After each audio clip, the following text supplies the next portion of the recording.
everybody, welcome to episode 26 of Two Guys, Zero Planners, brought to you by Pen Chalet. September is a big month over at penchalet.com with some amazing pens coming out. So head on over to penchalet.com and check out the newest from Pilot, Pelican, Sailor, and more. And while you're there, be sure to click on that radio podcast link at the top of the page and use the code 2GUYS down in the show notes to take advantage of that 10% off site-wide. So I've got to get back into the swing of things. I'm going to be honest with you guys. I'm not used to actually working with this next guest because it seems like it's been forever, but welcome back to the show, Urban. Hi. It's been a long time. Yeah, I also don't really remember how to do that anymore. Going on holiday, being in the sun, doing nothing is hard work, and you forget other stuff. And then you have to come back and podcast with me. I mean, you're really the one carrying all the weight on this show anyways. Yeah, and it's cold and raining and like 20 degrees Celsius less than some days ago. Can you convert that to redneck units for me? What is 20 degrees Celsius in the other temperature? I don't know. It's like wet and cold and you need a pullover instead of almost nothing. Wow. The mental images that I am now trying to block out. Thank you, Urban. I said almost, right? You said almost, but still, almost can be very little. Yeah, so, a fun thing happened while you were gone. Some Chinese pens magically appeared. Yes, I mean, two of those Chinese pens even came before I left. That was, how to describe them? One is a Parker duofold copy, and the other one is a Franklin Christoph Pocket 66 copy. Yeah, I was about to say that's a Franklin Christoph Pocket 66 in antique glass, I think. So those Chinese pens and their weird names. So the M600S, the Parker copy, that one I really like. It has a great color and nice nib and very comfortable section. I guess they copied a good pen in the end. The other one, yeah, and I mean you can see it from the picture. The section is a bit weird. It's very, very concave and there's a bit of a step up, so it's not the most comfortable pen. Yeah, I don't know. That one I probably won't use as often. I must say, I actually like the look of the M600. Yeah, that's a really nice one. I like the acrylic pattern they ended up using. Moonman, I think, honestly, Pen BBS does some cool stuff, but Moonman pens, I don't know. Every time I see a Moonman, I tend to like the look of them a lot better. Yeah, I mean, but then they are a bit. Most of them are more of a copy of other pens than what Pen BBS does. This is definitely true. I wonder what would happen if Moonman actually had more, I'm trying to think of the best word, original ideas, I guess would be the best way to put it. Well, let me see if I can. Well, there's where is it? If you look a bit further down in the show notes, there is a link to a pen called Moonman M1. So this is a bit of a more original design with a number 5 size nib and brass cap and brass section and wood body. So that's also a pretty cool pen. And that's not a copy of anything. That definitely does have a good look to it. I look forward to actually listening to you talk about that pen a little bit later on in the show. Because yes, you get to talk about it later. Yes, finally, Jacob. We didn't forget about you, Jacob. It just took a while. And then the third pen is the Pen BBS 352. That one waited at a neighbor's house. And it was one of the first things I got when we came back home, of course. And yeah, so that's one of their newer models. I don't know. It's very light. I mean, it's well made, but somehow because it's so light, it also feels a bit cheap. I mean, the last pen BBS pens I got had a lot more metal in it and felt more substantial. And now I'm back to a very light one, and I don't know. It sort of, I don't know. It feels a bit cheap. So I guess big question here. You have a lot of experience, obviously, with Pen BBS and Moonman. Which brand do you feel yourself more drawn towards? So, like, if you could only buy Chinese pens from one maker the rest of your life, which of those, and you had to pick between those two, which one would you pick and why? I probably would pick Pen BBS because the designs that Moonman makes, they are very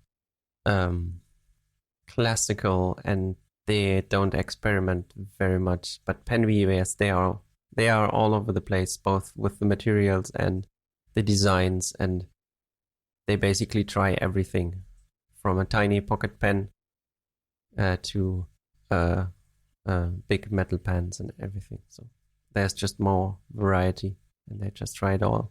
And all the filling mechanisms they have, they basically have everything from cartridge converter, vac filler, the syringe filler, eyedroppers. I don't know if there's much they're missing. They are just more fun, I think. I think I would have to actually agree with you there, kind of for different reasons, though. Every time I see a Moonman, well, actually, no, I guess we're agreeing for kind of the same reasons. I don't feel as much of a drive for innovation or a drive to really separate themselves as much as Pen BBS. I've seen some really nice, crazy pens from Pen BBS, but aside from one or like a small handful, I really haven't seen much that's really impressed me about Moonman. The quality is good. Like, their craftsmanship is on point, but I don't feel that there's enough real, enough real differentiation between them and a lot of the other companies that they heavily take inspiration from, if we're going to use a euphemism for just flat out copying. That's true. Also, I would really like to see these Chinese manufacturers use different nibs. What do you mean by different nibs? I don't know. I mean, I'd like to see them come stock with like nice two-tone number 6 Yovo nibs, like for an actual stock option. Call me weird, but I love the look of a good two-tone nib. The Moonman actually comes.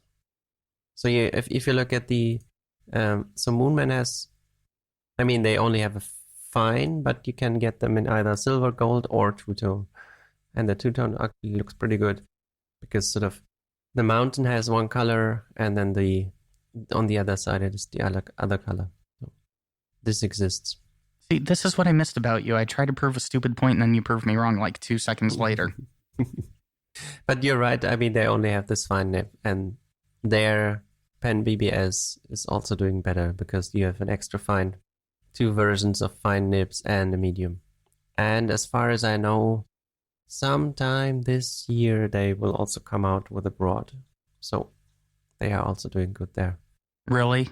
You're gonna tempt me like that, Urban?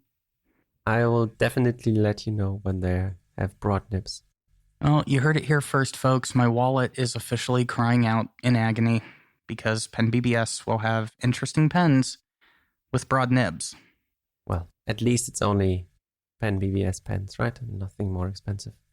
I don't know, man. Some of those Pen BBS pens are getting up in the TWSBI price range, so... I mean, not VAC 700, but still. I always forget that the TWSBIs are so cheap in the US. What? Are they not cheap where you're at? No. I mean, a TWSBI Eco is like 40 euros here. How much would a TWSBI Eco be here? I haven't looked at a TWSBI in probably a year and a half. Okay, yeah, so a TWSBI Eco runs about $29, $30 US. And the Go here is like 20, right? So they are not cheap. Of course, I still own a few. And you're actually getting ready to get another pen once I ship it out to you, but we'll talk about that on another episode. So that was my short list of stuff I got because I didn't have access to my PayPal account because I didn't take a computer with me on holiday, which I guess is a good thing. And looking at the show notes, it seems like you also got something. I didn't actually get something. Uh-huh. Yes. I mean, this show is called Two Guys, Zero Planners. Yes. And this next thing in the show notes is kind of a planner. Ooh. Right. Go ahead, click on the link there. It's the theme system journal from Cortex.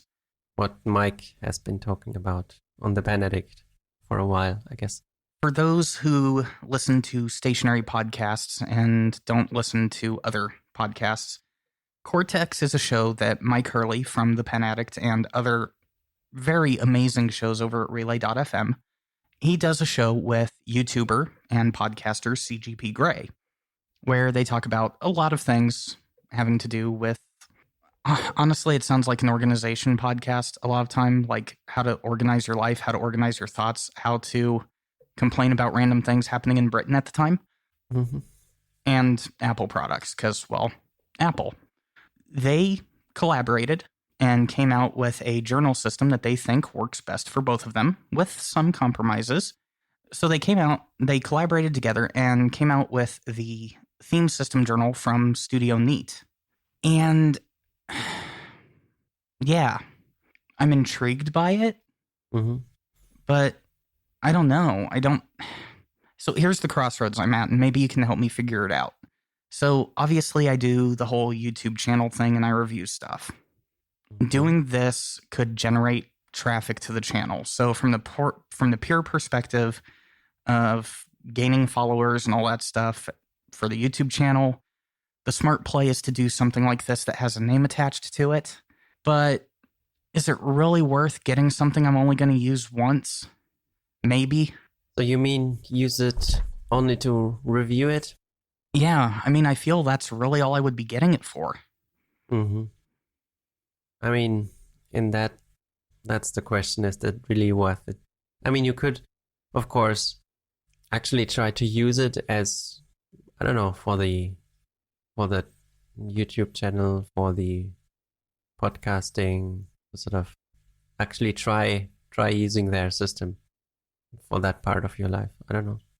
Well, the big question there, wouldn't we have to rename our podcast at this point if I did that? Two Guys, One Planner.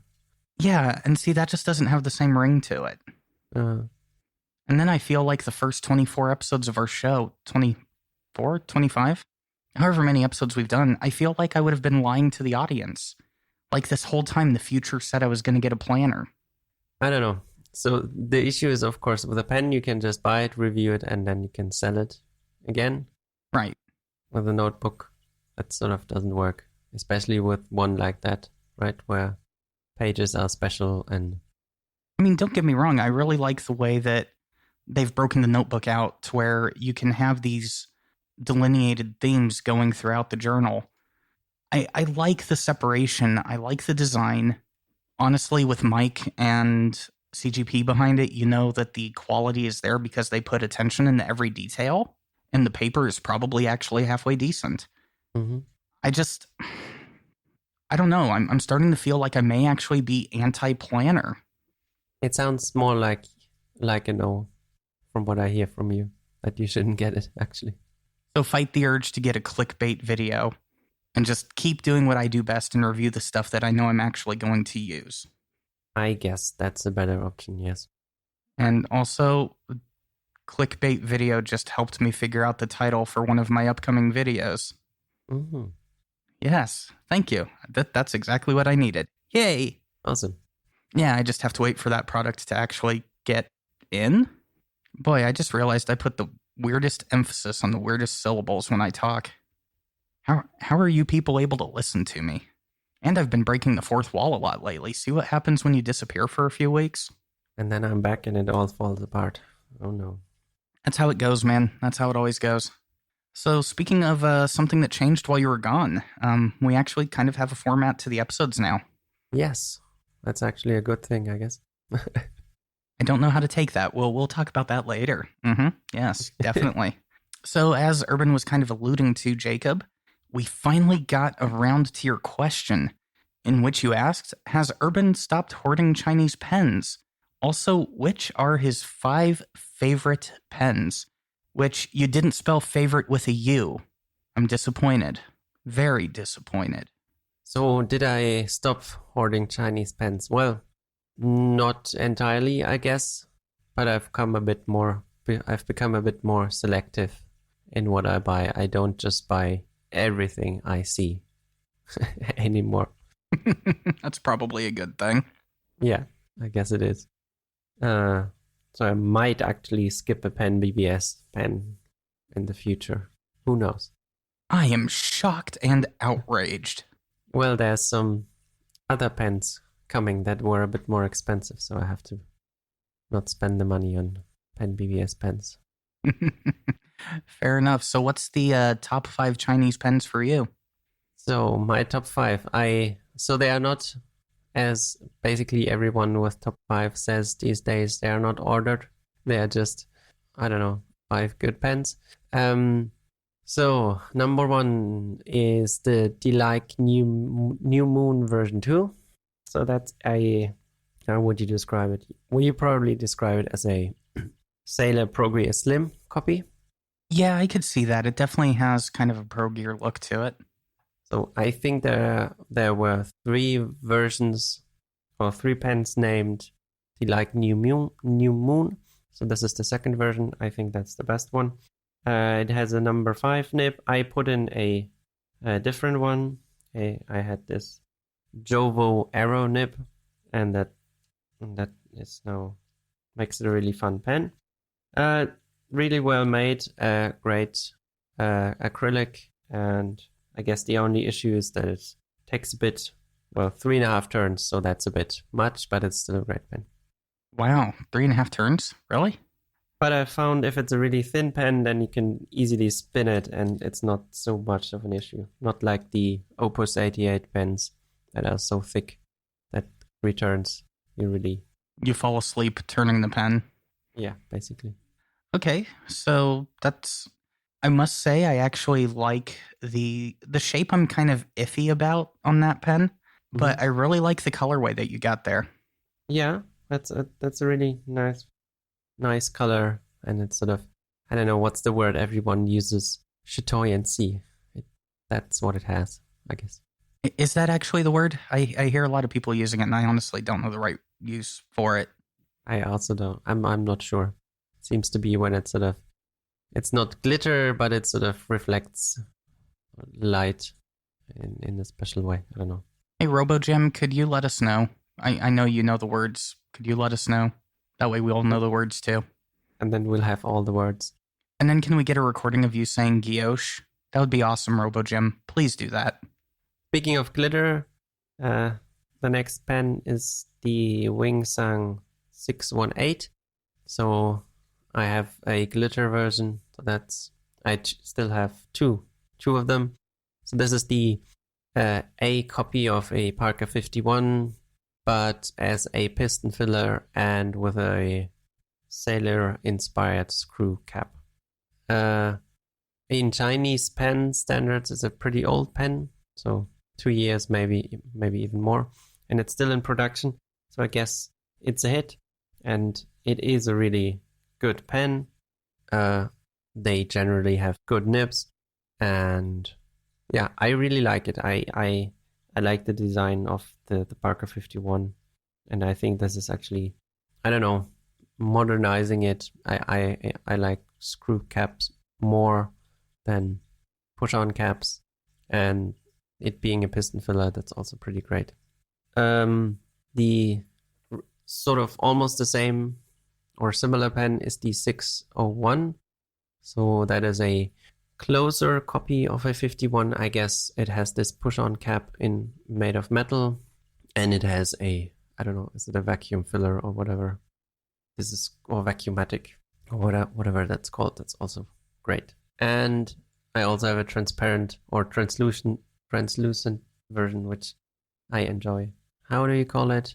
Solid color. Yes. I was about to say, I'm probably the last person that you should probably ask for how to say things. Yes. And then next one would be the Moonman C1. So this is the Moonman Shinobi, I guess. Yes, the Shinobi clone. Yeah. Or General Shinobi. Yeah, I just like the design. It's a very clean design, and I think it was one of the first pens from Moonman where they introduced their new number 6 size nib, and all 3 I have of those nibs are just perfect out of the box, and yeah, a nice design with a good nib it's just, yeah, it's great. Number 4 is the Moonman M1, so that's the pen we talked about previously. It's a fairly old pen, and it is actually Jacob's fault that I got it, because I saw it on his Instagram a long time ago, and then I just had to search for it and find it. It's really well made. So it has a section made out of brass, so you get this tarnishing. The cap is also made out of brass, so it also changes color after a while. And in my version, the body is made out of wood. I'm not sure if I think this is the only version that existed. And comes with a number 5 nib, 5-sized nib, roughly. And yeah, it's really nice. Smaller pen. If thin pens work for you, then this would be a pen for you if you can even find it. It's probably not in production anymore. That's sort of the downside, but yeah, I still use it sometimes, and I guess I should link it up again soon. And number 5 is finally a pen BBS pen.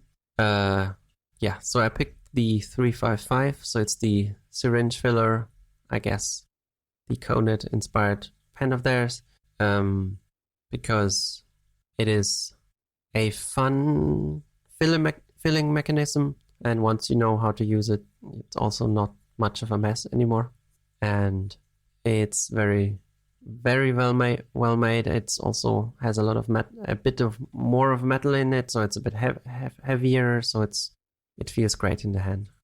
And that's the list, I guess. How did you arrive at those being the top 5?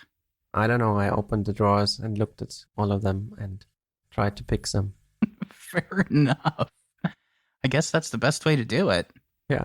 So the next couple questions may be a little bit personal, but we all want to know, what does an urban do when he's on vacation? More particularly, Carissa wanted to know, what writing supplies did Urban finally settle on to bring along on his vacation? And how many letters did you manage to write? Okay, so what did I bring? So I have this tiny pocket notebook. So it's Pebble Stationery one with Tomoe River paper. We use that to keep track of our expenses. So to sort of not spend all the money we have on vacation, because it's pretty easy. And you want to go for lunch, and then you want to buy the kids something, but you still have to, I don't know, not spend it all before the vacation is over. So there was that. And then my journal. So I'm currently using a Midori MD notebook for that. A Nock Sinclair full of pens. I basically grabbed almost everything I had inked. So it was like 7 or 8 pens. And all the letters I had to reply to was like 20 or 21. And a stack of Tomoe River paper, basically. So I had printed a dot grid on it, and cut them down to A5. And yeah, that was basically it. And I managed to write 8 letters, I think, because it took me a week to remember that I wanted to write letters. Then I had another 2.5 weeks left. I'm going to be honest, if it was me in Greece on vacation, no one would get a letter. I just wouldn't be able to do it. Yeah, but I mean, when the kids are playing with their second cousins, and it's, I don't know, in the afternoon, and everyone else is sort of lying down because it's hot and you don't want to read a book, then you just write a letter. You keep mentioning these kid creatures, and the more you mention them, the more I'm glad I don't have them.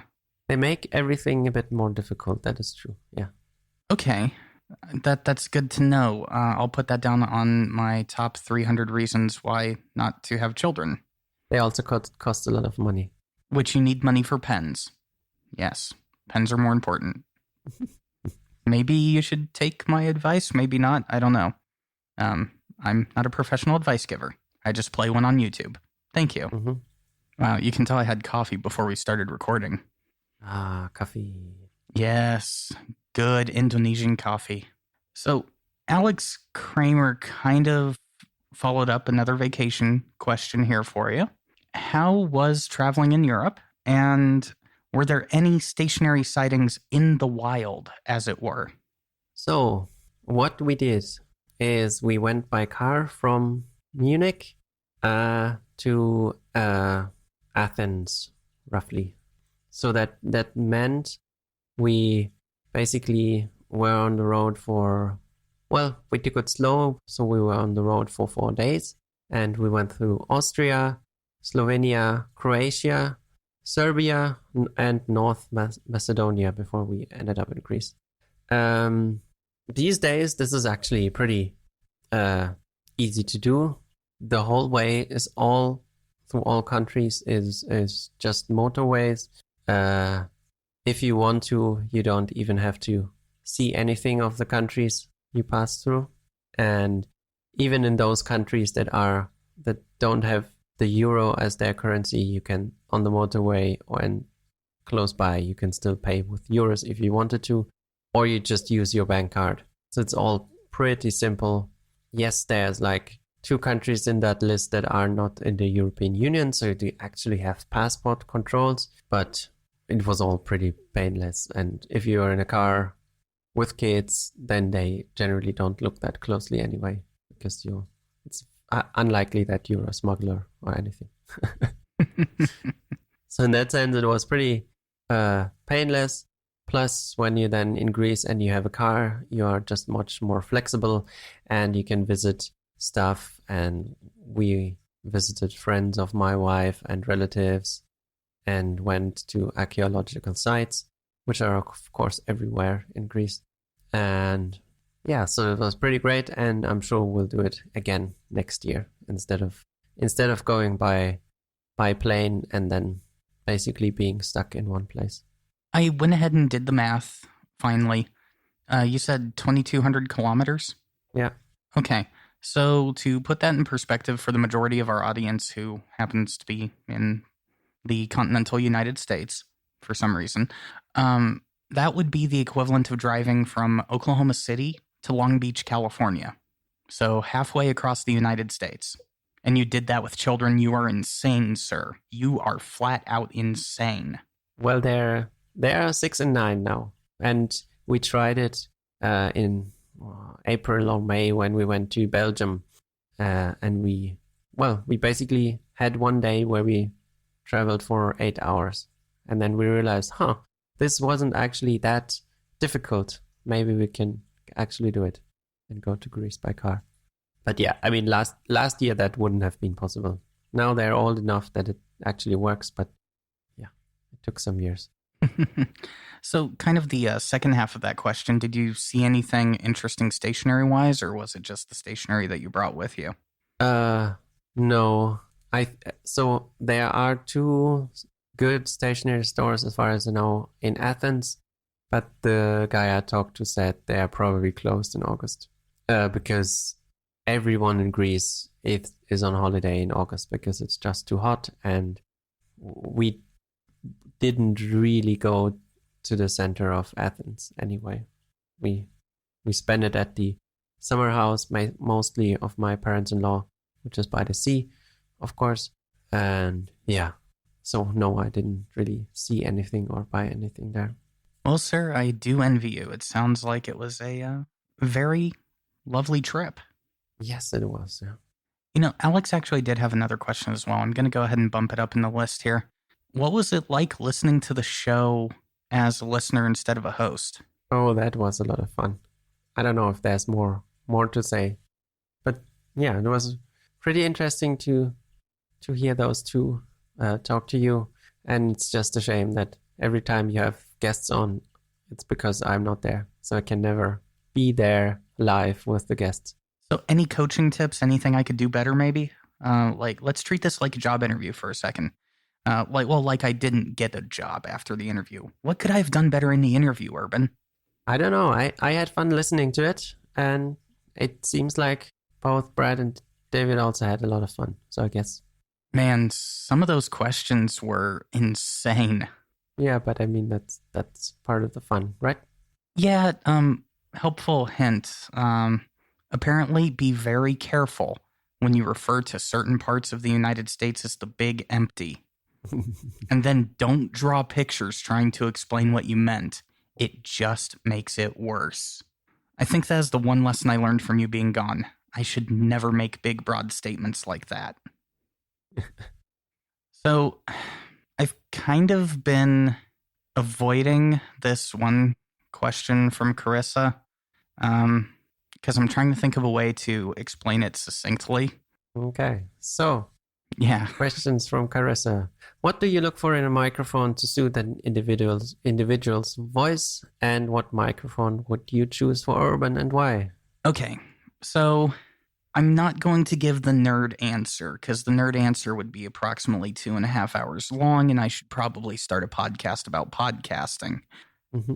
Using Urban as an example, he has a little bit of a tone that comes from more of the upper part, about 2/3 of the way in the back of his throat. So it's not quite nasally, but it does have a little bit more throat to it than a few of the other voices I work with. So in Urban's case, I would actually switch out his condenser microphone for something along the lines of an active dynamic mic, which would be like a handheld mic you see a vocalist use on stage, but it uses phantom power to reject noise that's around you. I mean, because you live in a house where you're not going to be able to really soundproof things like I can kind of get away with. So you need a microphone that can reject outside noises, which the phantom power helps do that. But you also need a microphone that helps bring out more of the body in your voice and helps mitigate some of that back end stuff, like some of the more, I guess, throaty sounds, I guess would be the best way to put it. Mm-hmm. Whereas, like for me, I am 100% nasally. I grew up in Southern California listening to New Found Glory and Lagwagon and Less Than Jake. So all the bands that sounded like their lead singers never made it past 12 years old. Okay. And I used to emulate them. So my voice ended up sounding a little that way. And I have to use microphones that cut a lot of the frequency ranges around 1,500 hertz. Mm-hmm. Just to get rid of that. And that's what I meant by looking for a microphone to suit the individual. You have to listen to them speak and then think about the frequency response that a microphone has and find the one that works for them. It's like a good Nibmeister taking a look at how somebody writes and then modifying that italic grind to actually work perfectly for that person's writing angle, their speed, their pressure. And that's what I do with microphones. Cool. Yeah, I just lost like half of our audience, so... Yes, and you have me thinking about getting a new microphone. Oh, I've already got a list for you, Phil and Michael. Believe me, I've been building the list for the last year. Uh-huh. So when I'm ready and I actually start the next podcast with my wife, I get back to you for the second microphone. You're doing what now? Starting another podcast, Urban? Is that how it's going to be? Maybe. Or maybe that's just an idea and I shouldn't do it because I wouldn't even have the time for it. I don't know. Dude, yeah. I think that would be a pretty interesting podcast. Let's go ahead and take a look at this other one. The whole thing about sticking my foot in my mouth and making broad statements. Yes. So, the Pen Plays asks, maybe I missed this on a past show, but what are the strict criteria a pen must meet to enter the venerated halls of Yvgenii's collection? Well, okay. So, You need to be able to stir a coffee with it. yes, you do have to be able to stir your coffee with the pen because accidents happen. Um, the good thing is I've never chewed my pens, so I don't have to worry about that. And my dogs hate pens with a passion. They just like fountain pen ink, so there's kind of a trade-off there. But in order to make it into my collection, as bad as it sounds, I am very accident prone. So I have to buy things that tend to hold their value. So if I have to, I can turn them around to pay for my stupidity. Case in point, I just racked up a whole bunch of hospital bills for being stubborn, would be the best way to put it. And because I was picky about which pens I actually kept in my personal collection, I was able to rehome them without much loss, if any at all, on the initial price paid. I'm never going to ask for more than I paid for something. That's just, I have issues with that.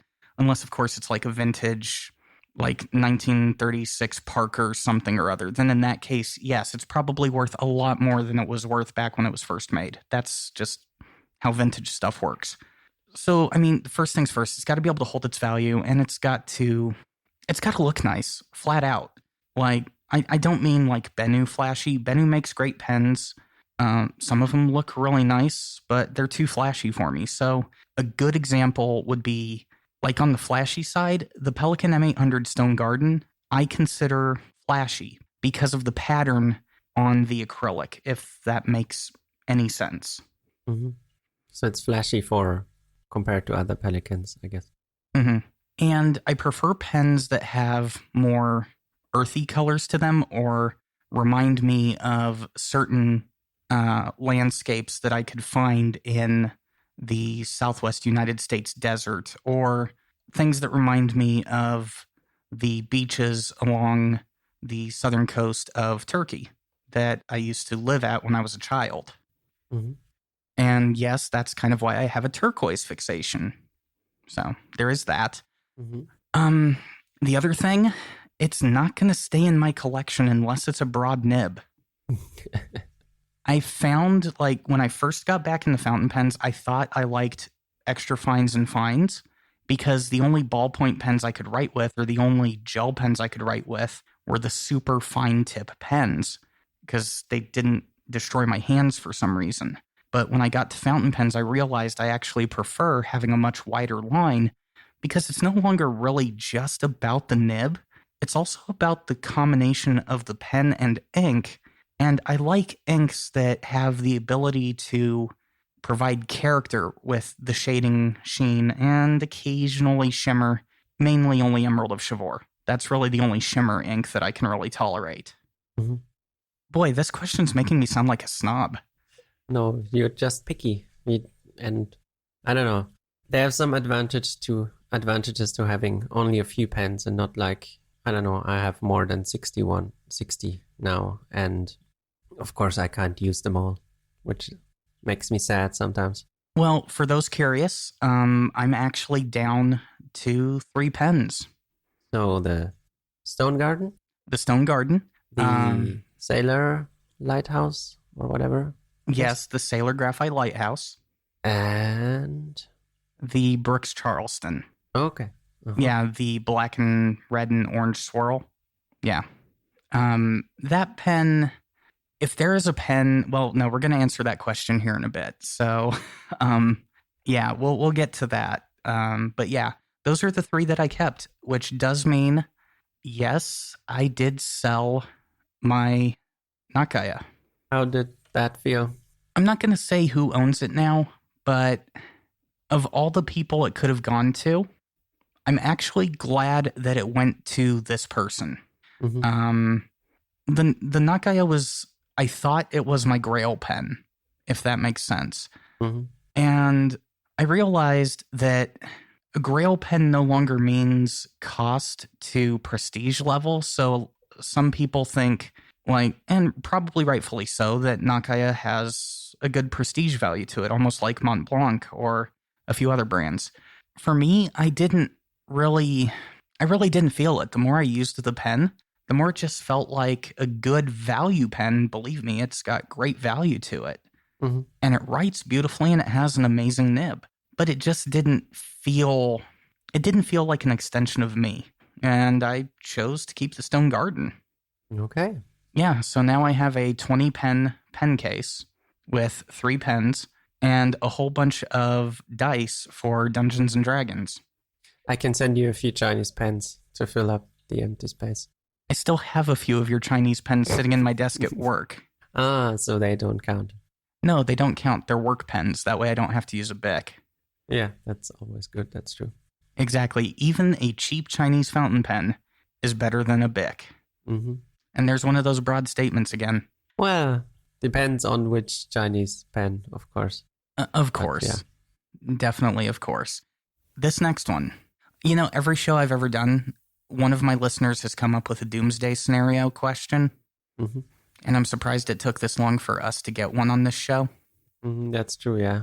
But Colors and Beads asked, your house is on fire, or your apartment. You barely have time to save your most prized possessions, including one pen. Which one and why? Of course, this is different from the classic question of if you only had one pen for the rest of your life, because you will buy other pens. So this question... I love the clarification in the end that, of course, you will buy pens again. I love that clarification, too. Yes, the collection will always ebb and flow. Yeah. Take it away. It's a hard question because basically every pen I have is either a cheap Chinese pen that I don't really care about that much or can be replaced. So I don't have any custom pens yet. Wink, wink. Yeah. And more for, I don't know how long it's going to take. For later.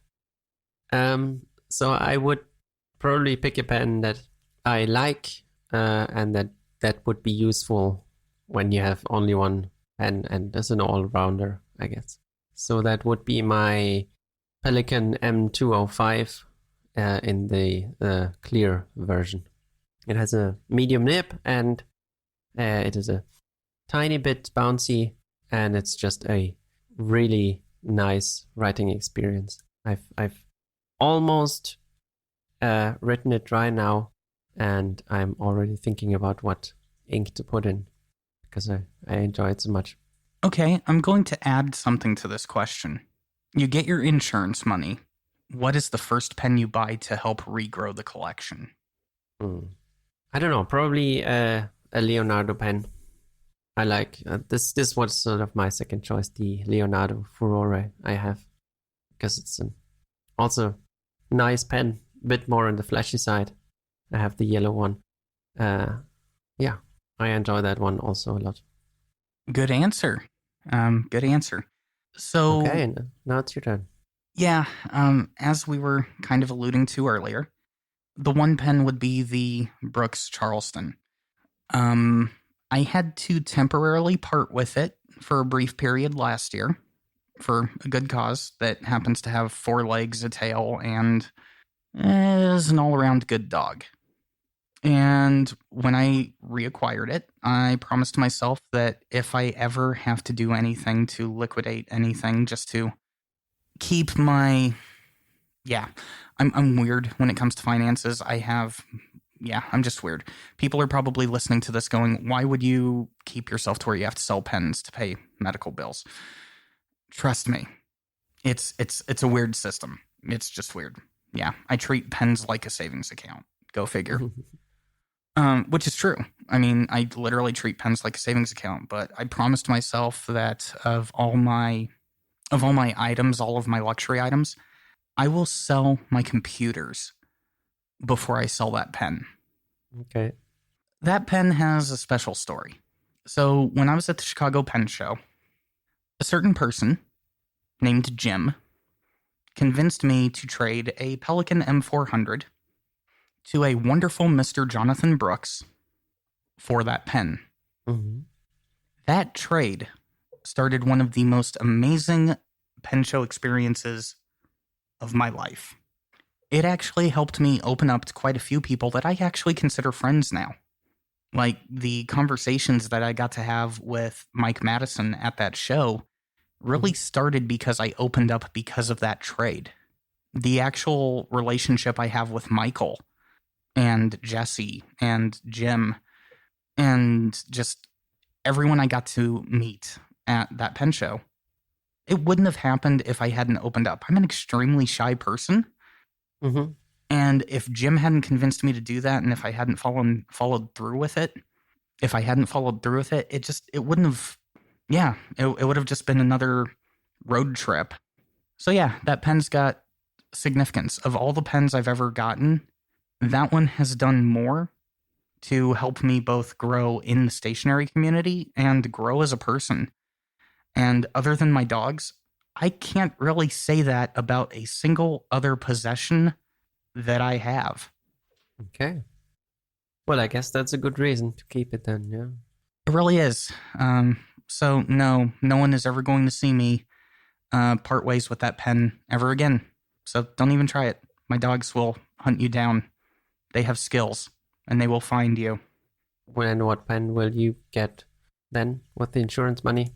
With the insurance money, ooh, that's a good question. A Ryan Krusak L16 in antler with a Buckeye Burl cap. Yeah, that's what I would get. Yeah, that sounds cool. Probably, I guess they're pretty big pens, right? The L16 is a fairly good size, yes. That way I don't have to worry about posting it. Because if there's one thing people that watch my videos know, I hate posting fountain pens. Yeah, I also don't do it apart from pocket pens. And even then, I don't always need to do it. I can write with a Kaweco Sport unposted as well. Same here. Like, even the Pro Gear Slim. I had a few people ask me if it would be too small for my hands, and it's like, no, it's actually just the right size. The back end of the pen rests in the crease between my thumb and my index finger perfectly. Okay. So there you go. It's good to be back in the swing of things. I really missed you. Having holidays was fun, but doing all that stuff here is also great. And I missed that as well. So if you guys have any questions for Urban or myself, be sure to either A, join the Discord, which the link is down below in the show notes, or you can always, well, I guess we don't have a Twitter for the show, but if you do, see one of our posts on Instagram, which we have an Instagram now, 2 Guys 0 Planners on Instagram. So we will always be posting, probably right before the show, asking for questions, so you can always post them there. And don't forget to like and comment on your podcast player of choice. As always, thank you guys for listening, and we'll see you next time. Bye-bye.